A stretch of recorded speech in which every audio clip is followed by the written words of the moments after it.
따라서 합시다. 세상이 감당 못할 믿음. 세상이 감당할 수 없는 그런 믿음. 우리 사랑하는 자녀들, 우리 예수비전 세움교회 성도들은 정말로 세상이 감당할 수 없는 이런 믿음의 훌륭한 용사들이 되시기를 주님의 이름으로 축복합니다. 이제 믿음 시리즈 마지막 히브리서 11장 마지막에 등장하는 인물들을 소개하고 믿음에 관한 설교를 마치려고 합니다. 오늘 본문은 특별히 6사람의 이름을 언급해요. 근데 여러분, 중요한 것은 우리가 인물에 관해서 공부를 하고 있지만 우리가 인물 자체를 높이거나 그 인물을 어떻게 막 우상시해서는 안 됩니다. 중요한 것은 뭐예요? 그 안에 담겨진 그 인물을 통해서 어떻게 하나님의 역사를 하셨는가, 우리가 그 인물의 믿음을 통해서 어떤 믿음을 내가 소유해야 하는가에 집중을 해야 되는 거예요. 어쨌든 마지막 히브리서 11장을 마무리하면서 또다시 이 6명의 이름을 아무것도 아닌 것 같은데 이름만 기록한 것도 의미가 있는 거예요. 중요한 것은 믿음 때문입니다. 짧게 기록되었지만 사실은 그 이름 한 사람 한 사람의 삶을 들여다보면 엄청난 대단한 믿음의 역사를 가지고 있는 거예요. 어찌 보면 앞에 기록되어 있는 믿음의 사람들보다 더 위대한 믿음의 흔적들을 가지고 있을 수 있어요. 그래서 본문 38절에 이들을 향해서 뭐라고 얘기했냐면 한 줄로 딱 평가하는 거예요. 세상이 감당할 수 없는, 세상이 감당할 수 없는 그런 믿음. 오늘 우리 자녀들이 함께 예배할 때도 이런 믿음을 가지고 세상에서도 내가 가지고 있는 예수의 그 이름 때문에 그 누구에게도 쫄지 말고 예수님의 백을 가지고 우리가 세상을 살아갈 수 있기를 바랍니다. 오늘도 이 6명의 이 믿음의 흔적을 살펴볼 때 제가 그냥 빨리빨리 해서 넘어가면 다 끝낼 수도 있겠는데 어쨌든 하는 데까지 해보고 안 되면 한 주 더 하고, 어쨌든 마지막입니다. 마지막. 왜 그토록 하나님은 우리에게 이 시즌에 믿음에 관한 메시지를 듣게 하셨을까요? 다 이유가 있는 거예요. 하나님께서 말씀을 전하라고 하실 때는 이유가 있어요. 우리의 믿음을 점검하라는 거야. 그리고 이 시대에 이런 믿음을 가지고 세상 앞에 나아가라는 거예요. 첫 번째 나오는 인물 누굽니까? 기드온입니다. 기드온의 믿음을 살펴볼 텐데 먼저 사사기 7장 8절 말씀을 우리 화면을 보고 함께 읽겠습니다. 이에 백성이 양식과 나팔을 손에 든지라 기드온이 이스라엘 모든 백성을 각각 그의 장막으로 돌려보내고 그 300명은 머물게 하니라. 미디안 진영은 그 아래 골짜기 가운데 있었더라. 우리가 기드온의 믿음을 설명하는 데 있어서 가장 기억에 남는 대목은 300명 용사일 것이에요. 300용사. 사사기에는 모두 12명의 사사들을 소개하고 있습니다. 그 중에서 기드온은 5번째로 소개되고 있는 인물이거든요. 그런데 상당히 많은 분량에 걸쳐서 6장에서 8장 그리고 3장 무려 109절에 걸쳐서 기드온에 대한 이야기를 하고 있어요. 그만큼 중요하다는 이야기입니다. 핵심은 뭐예요? 300명으로 13만 5천 대군을 진멸시켰다는 거예요. 그런데 성경은 이 일을 믿음으로 평가하고 있다는 겁니다. 기드온에게 하나님의 놀라운 역사가 임했어요. 미디안과 싸울 사람들을 모집을 하는데 제일 처음에 몇 명이 달려나왔냐면 3만 2천 명이라고 하는 숫자가 달려나와요. 그런데 재밌는 사실은 하나님께서 이 사람들이 너무 많다는 거야. 13만 5천 대군을 상대해야 되는데 3만 2천 명 나온 걸 가지고 하나님이 야 많다, 잘라라, 두려워하는 자들을 돌려보내라. 그때 몇 명이 돌아갔냐면 2만 2천 명이 돌아갔어요. 3만 2천 명 중에 2만 2천 명이 돌아갔어요. 더 재밌는 사실은 샤이나 더 재밌는 사실은 2만 2천 명도 하나님께서 아직도 많다, 돌아가라. 그리고 나서 물가로 데리고 가가지고 마지막 최종적으로 남긴 숫자가 바로 300명이었던 거예요. 우리가 몇 명을 상대해야 된다고요 지금? 13만 5천 명을 상대해야 되는데 다 돌려보내고 300명 남은 거예요. 그러니까 숫자만 놓고 보면 말이 안 되는 사건입니다. 그런데 기드온은 하나님의 말씀에 순종했어요. 숫자를 보지 않고 하나님이 이끄시는 대로 나갔던 거예요. 이것은 절대적인 하나님을 온전히 의지했던 기드온의 믿음을 보여주신 겁니다. 하나님이 왜 이렇게 하셨을까요? 샤이나 13만 5천 대군을 상대해야 되는데 다 돌려보내고 300명 남기셨는데 왜 그랬을까? 왜 그랬을까요? 만약에 숫자로 싸움을 했다면 아무래도 자신들의 힘을 자랑했을 가능성이 커요. 하나님은 숫자가 아니라 끝까지 하나님을 믿고 신뢰하는 믿음을 가지고 싸우게 하신 거예요. 더 재미난 사실은 뭔지 아십니까? 이 300명이 들고 싸웠던 무기는 총, 칼, 방패가 아니었어요. 사사기를 잘 보면 이들이 들고 있었던 것은 횃불, 항아리, 그리고 나팔, 이게 전부였어요. 이걸로 13만 5천 대군을 쓸어버렸던 것입니다. 근데 그 어디에도 기드온의 어떤 리더십을 소개하거나 기드온이 어떤 능력이 있어서 13만 대군 300명을 가지고 그런 일을 했다라고 기록하지 않아요. 오히려 기드온은 겁이 많은 사람이었고 소심한 사람이에요. 몇 번이고 그것을 성경은 확인합니다. 그리고 어떤 전쟁의 기술 같은 것도 기록하고 있지 않아요. 오직 하나님의 위대하심, 하나님의 전능하심, 놀라운 하나님의 역사만을 기록하고 있는 거예요. 그러니까 믿음의 싸움은 하나님만 믿으면 된다는 거예요. 온전히 하나님만 의지하면 된다는 거예요. 그리고 그분이 하라는 대로만 하면 된다는 거예요. 그러니까 우리가 살아가는 어떤 인생의 성패, 우리 앞에 펼쳐져 있는 보이지 않는 어떤 영적인 전쟁들. 그래서 우리가 찬양도 그렇게 많이 부르잖아요. 우리의 싸움은 우리에게 속한 것이 아니라 하나님께 속했다. 주께 속해 있다.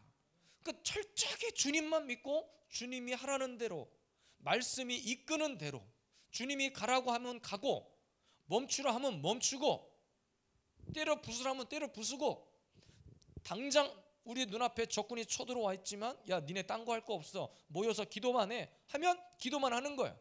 미스바로 모여라 하면 모이는 거야. 미스바로 모인 이유가 뭐예요? 당장 블레셋이 쳐들어오니까 총칼 들고 모여서 야 일단 블레셋으로 모이라고 해서 갔더니 막 전략회의를 한 것이 아니라 뭐 한 거예요? 그들이 기도한 거예요. 하나님 앞에 부르짖었던 거예요. 그 전쟁의 결과는 말하지 않아도 아실 겁니다.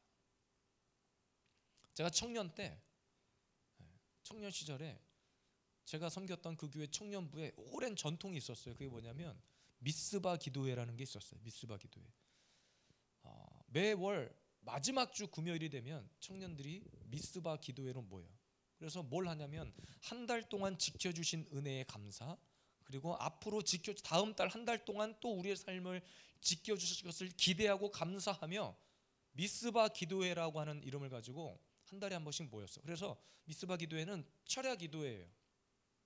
밤에 모여서 같이 먼저 기도하고 식사하고 교제를 하고 나서 기도하는 거예요. 그리고 새벽까지 기도를 하고 이제 새벽에 출근 때문에 갈 사람은 가고, 제가 청년 때는 주 5일제가 아니었기 때문에 회사 다니는 사람들은 회사 가고 학생들은 또 뭐 공부하러 갈 사람은 공부, 이렇게 했단 말이에요. 미스바 기도회. 제가 이제 성전을 이전하면 수요 예배, 금요 예배의 타이틀을 바꾸려고 그래요.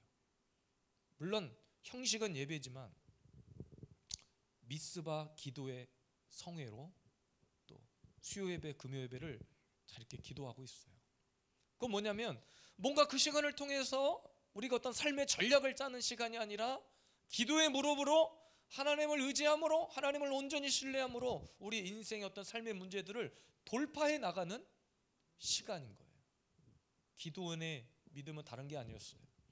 하나님이 다 보내고 300명 남겨놓으셨지만 그거 가지고 총칼 들고 전략 짜고 막 함정을 만들고 그런 시간이 아니라 하나님을 온전히 신뢰하여 믿음으로 돌파하는 시간이었습니다.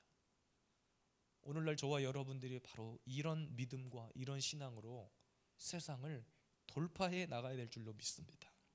하나님은 우리에게 돈이 필요하다고 돈을 막 쏟아 부어주시는 분이 아니라 그 필요한 돈을 뛰어넘고 돌파할 수 있는 믿음을 주시는 거예요. 나의 육신의 연약함이 있잖아요.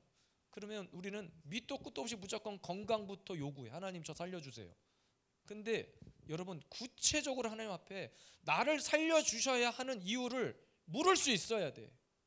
그냥 살려주세요, 저 5년만 더 살고 싶어요가 아니라 나를 살려주셔야만 하는 이유를 하나님 앞에 당당하게 외칠 수 있는 믿음이 필요해. 하나님 저 5년 더 살고 그 5년 동안에 하나님이 주시는 만큼 제가 이 땅 가운데 부르심대로 순종해서 하나님 맡겨주신 일을 제가 뭐 어떻게든 감당해내겠습니다.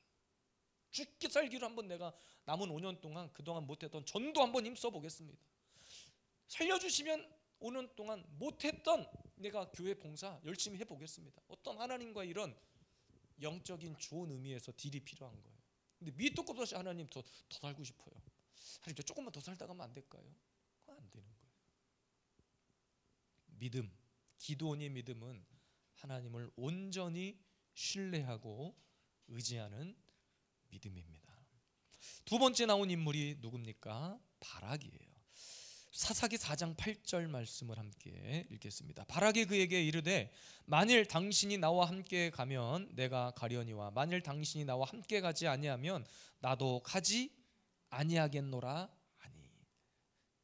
여러분 사실 바락은 이스라엘의 사사가 아니었어요. 드보라가 사사로 다스릴 때 군사를 1만 명을 이끌고 나가서 가나안 그 군대와 싸웠던 당시의 군대 장관이었습니다. 그런데 당시 가나안 그 왕이 야빈이란 사람이 철병거 900승을 앞세우고 이스라엘 백성을 막 이렇게 학대를 한 거예요. 물론 그 역시도 모든 역사는 다 하나님의 역사입니다. 이스라엘 백성들이 어떤 회개를 촉구하고 이스라엘 백성들이 다시 하나님의 나라, 하나님의 말씀 안으로 돌아오기를 구하는 하나님의 역사였어요. 그 중심에 드보라를 세웠던 거예요. 그러니까 그때 드보라는 바락에게 시스라가 이끄는 군대를 멸하라라고 당시에 명령을 한 겁니다. 그러자 바락이 드보라에게 같이 가자고 동행을 요청했어요. 이제 그 사사기의 역사입니다. 그런데 이 내용을 잘 묵상해 보면 철저하게 드보라를 통해 어떤 일어나는 일이라고 볼 수 있는 거예요. 그런데 정작 시스라를 죽인 것은 헤벨, 이름도 참 구약 사람들은 이름이 너무 어려워. 헤벨의 아내 야엘입니다. 이게 사사기 4장 21절에 나와요. 또 당시 사사는 역시 누구였냐면 드보라였어요. 그런데 성경은 당시 사건을 기억하면서 뜬금없이 바락의 믿음을 강조하고 있어요. 그러니까 어떤 의미에서 바락은 주인공이 아니라 조연에 불과한 거예요. 당시에 드보라를 위해서 죽어라고 싸웠지만 모든 포커스가 드보라에게 맞춰져 있었으니까. 그래서 많은 사람들이 이런 바락의 역할을 좋아하지 않습니다. 하려고 하지 않아요.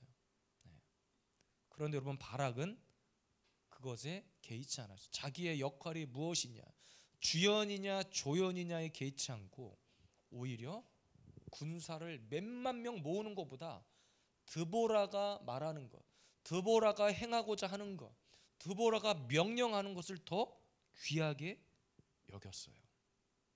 이게 무슨 말입니까? 영적 지도자에게 모든 것을 믿고 맡기고 섬겼다는 거예요. 그리고 히브리서에서 와가지고 이 바락의 행동을 가지고 믿음이라고 성경은 기록하고 있는 거예요. 많은 사람들이 이 시대에 자기가 주인공 되기를 원하고 자기가 주연의 역할을 감당하기를 원합니다.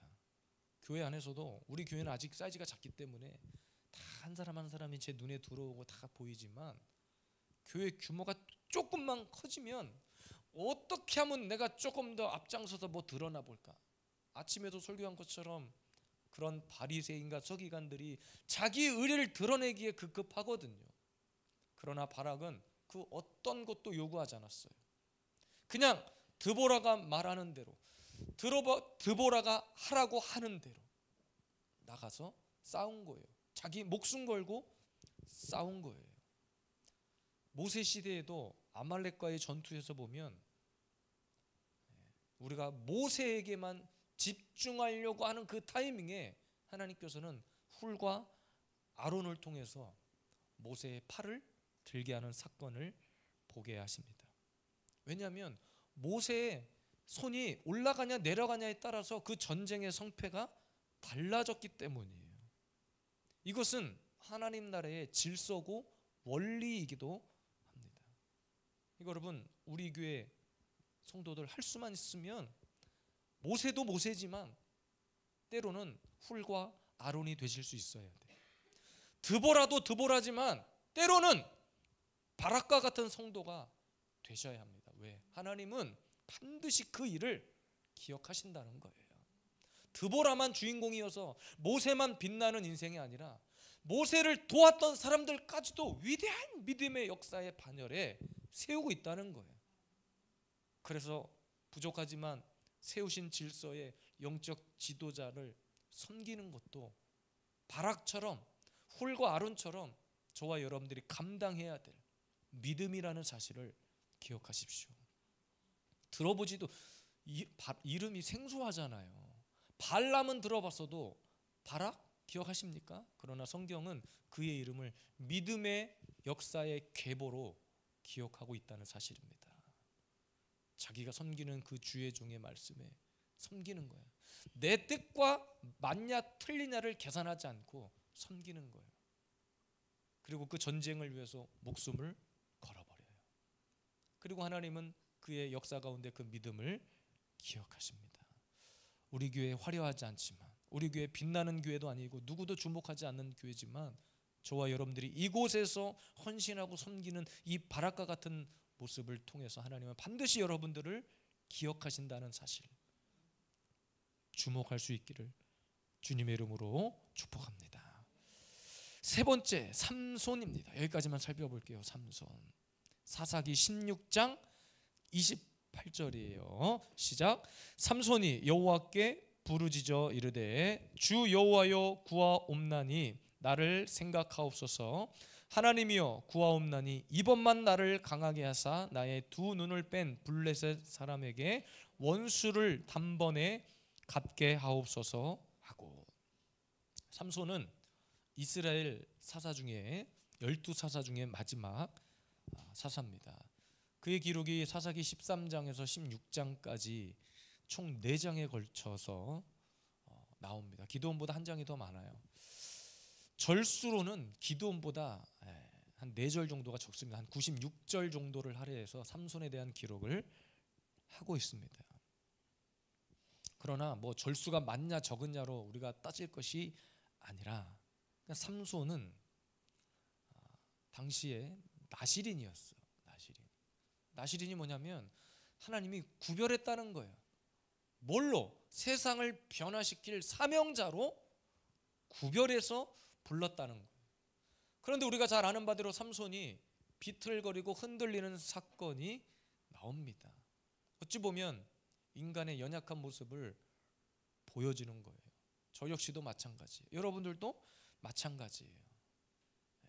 처음에는 사명감으로 불타올랐다가 어떤 계기를 통해서 그 사명이 온데간데 없이 사라지고 뭐 때로는 교회를 비방하고 신앙 없이 오히려 믿지 않는 사람보다 더한 모습으로 살아갈 때가 있을 수 있는 거예요. 삼손은 어쨌든 사명 때문에 그 음탕했던 여인 고멜과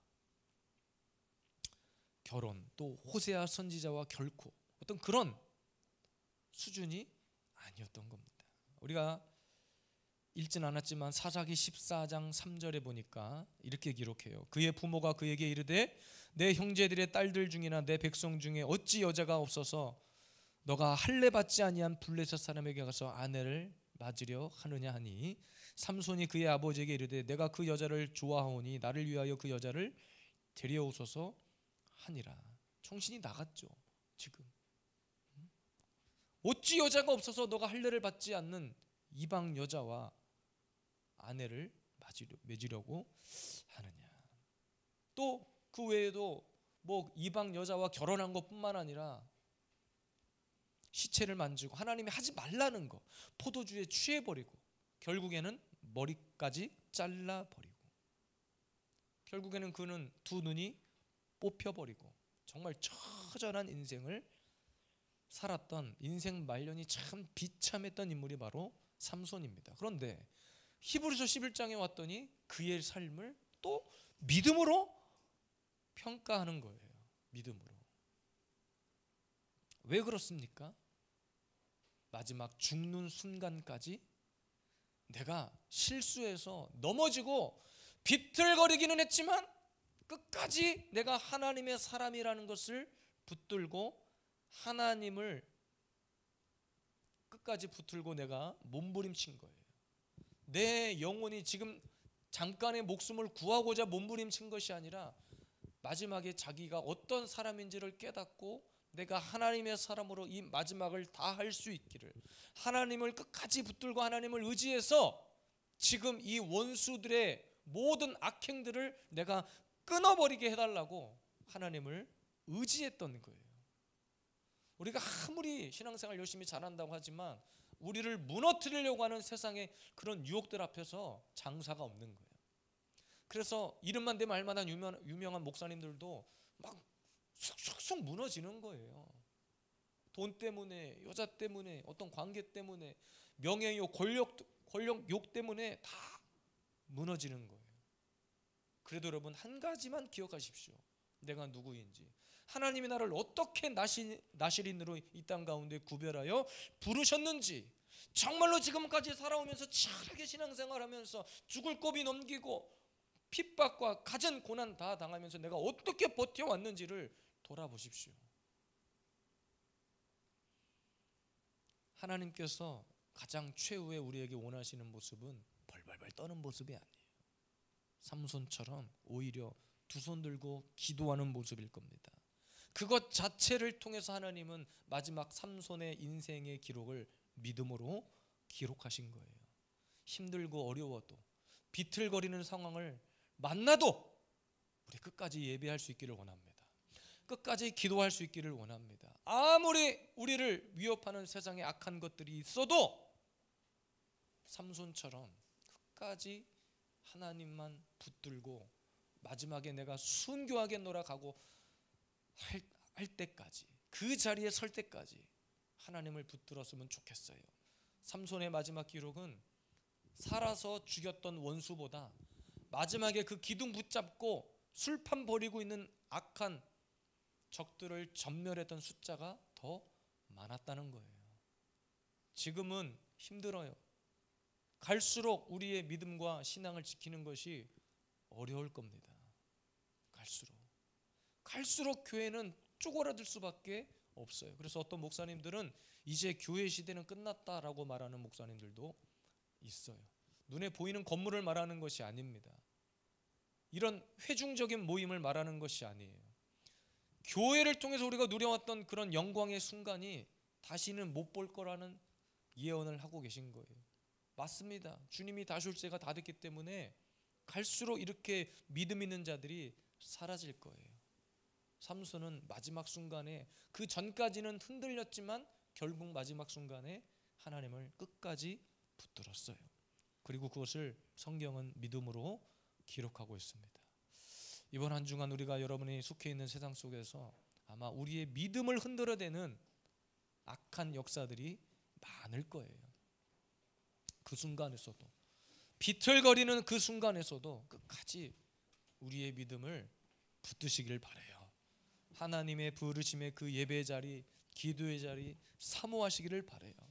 이제 우리 교회가 이전하더라도 제가 금요일날도 그렇게 광고 드렸습니다. 이 교회에 들어오시는 어떤 분이 될지 모르겠지만 그 목사님도 이곳을 통해서 여러분이 기도했던 그 영적인 이 기도의 터 위에서 아름답게 교회가 세워지고 함께 부흥하고 함께 교회로서의 마지막 사명을 잘 감당할 수 있도록 기도해 주셔야 돼요. 그리고 우리가 그곳에 가서 만날 또 귀한 영혼들을 위해서 기도하셔야 됩니다. 끝까지 우리의 믿음이 믿음으로 평가받는 믿음 한 줄 때문에 우리가 천국 백성 될 수 있는 그런 놀라운 은혜를 누리시기를 주님의 이름으로 축복합니다.